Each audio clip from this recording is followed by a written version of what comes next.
Hello and welcome. I'm Master Lama Rasaji, and this is our Monday edition of Rasaji Speaks. So happy to be with you. Hope you had a great weekend with your family and with your God.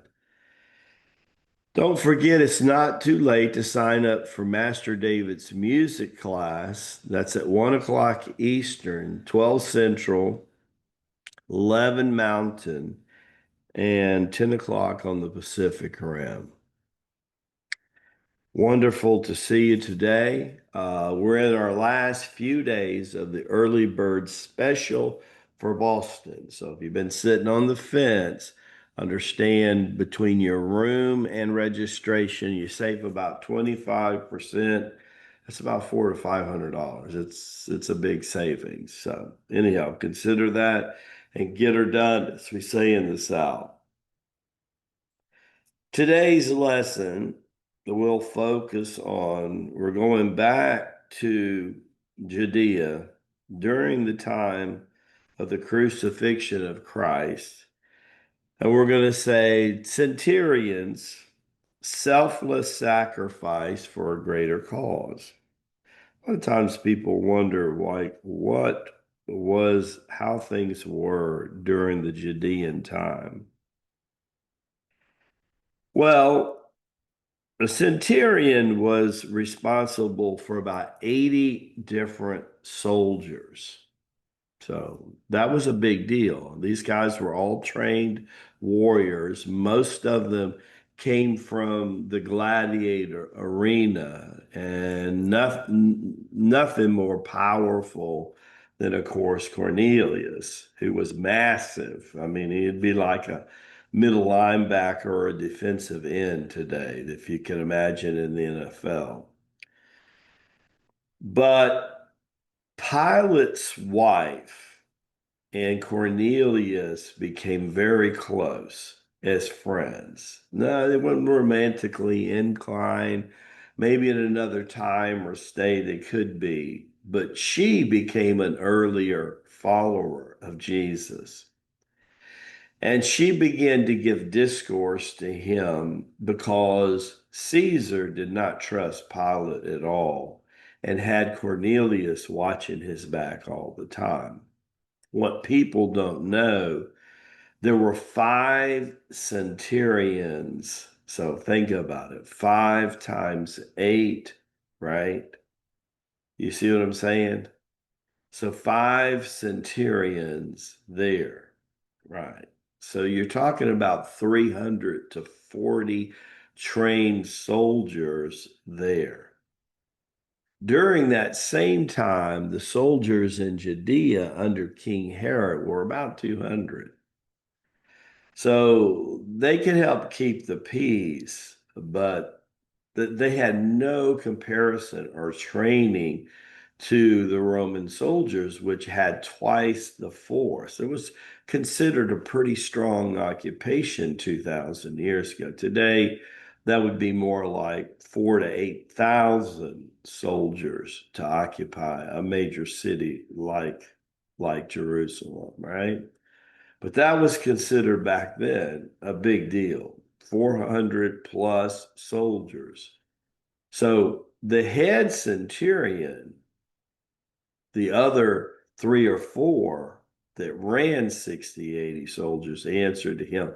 And that person was Cornelius, right? So Cornelius, that last year before the crucifixion, he began to open up to what was going on. And there were times even leading up to the crucifixion that he had interaction with Andrew and John the Beloved. That's why after the crucifixion, they became so close.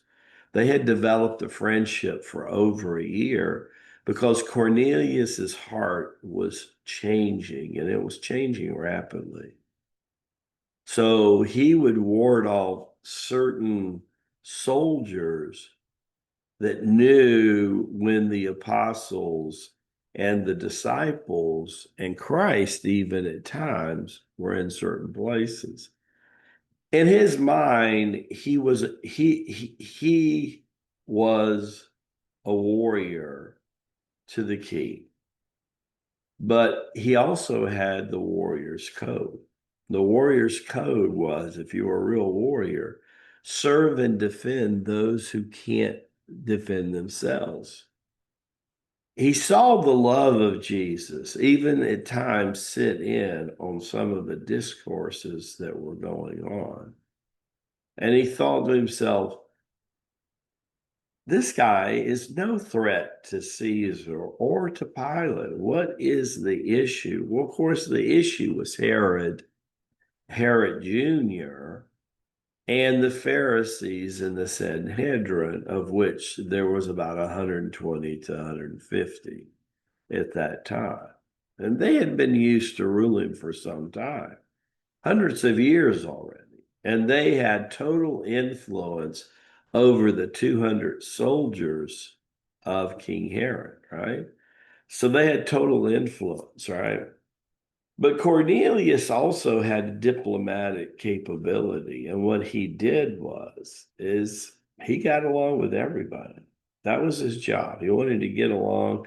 He felt like the best way to keep the peace. You see this in Donald Trump today. The best way to keep the peace was communicate and get along with everybody. So he was one unique person that he had favor of the Jewish people, the leadership of the Jewish people. He was one of Caesar's top 5 people. He was way more important to Caesar than Pilate was, who Caesar did not trust. He knew Pilate was itching for a position in the Senate of the Rome. He knew that he was really a politician that was in warrior clothing. And it was totally opposite with Cornelius. He had been groomed in the arena of Rome, and he was a true warrior. But as he began to listen to the discourse of Master Rabbi Jesus, he was even there in the feeding of 15,000. So he had seen the miracles and he couldn't understand what was the issue. And when he began to understand, and Pilate's wife began to feel Cornelius in and discourse, and she was the messenger for where Jesus would be when he was around the Judean area. So that was the key.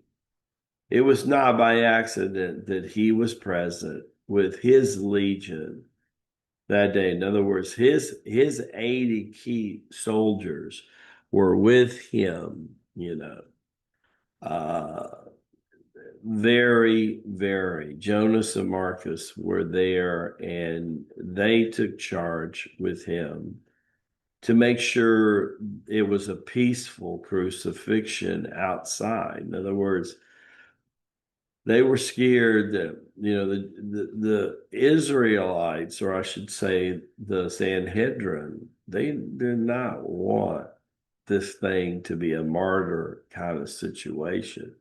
Yeah, they wanted to kill Jesus, but they wanted it done quietly, and yet they had put him out. The reason they were torn was because of the King of the Jews, of which his followers were saying, and that was like under the skin of the leadership of Judea.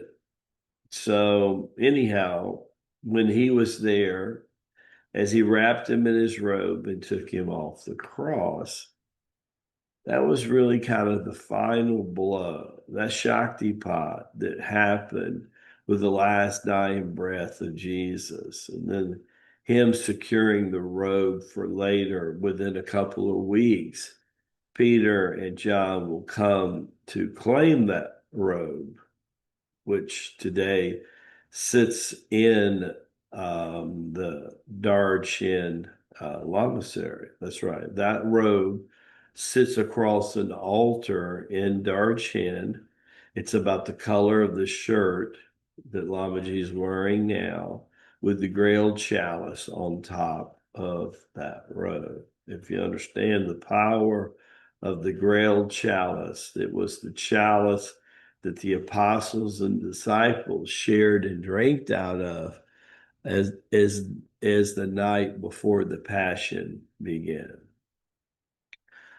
As we say in the Far East, Baraka Bushad. May the blessings be to you and also to your glorious family. I will see you tomorrow on the Tuesday edition of Rasaji Speaks. God bless us all.